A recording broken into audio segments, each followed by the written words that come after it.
we do need to pay attention to what's in our mind. We don't say, well, okay, I can think bad thoughts because they're not sin. Well, those bad thoughts are going to work out to sin. So we want to stop it while it's still in our mind so that we're not being unrighteous. And by the way, James chapter 1, verses 15, 14 and 15 explain to us the process for a temptation.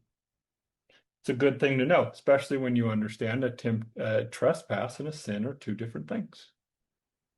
But each one is tempted when he is drawn away by his own desires and enticed. And when the desire conceives, well, conception happens within the person. That is when you determine to do something you know is wrong, and you've trespassed. You're in an area you don't belong. You shouldn't be having that kind of a frame of mind.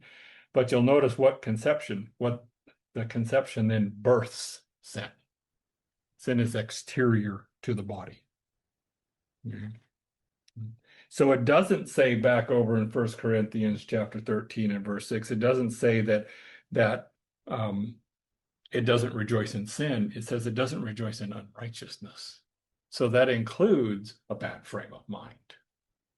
Okay, it's not going to rejoice in that, but it rejoices in the truth, seeing things as they really are.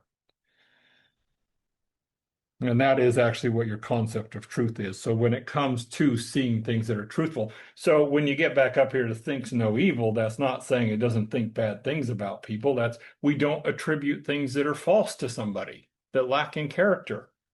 But we're not going to ignore unrighteousness because love does not rejoice in unrighteousness. It actually rejoices in the truth. And if you're really seeking the best for another person, you're not going to let them continue down that path of unrighteousness because it's going to produce sin in their lives.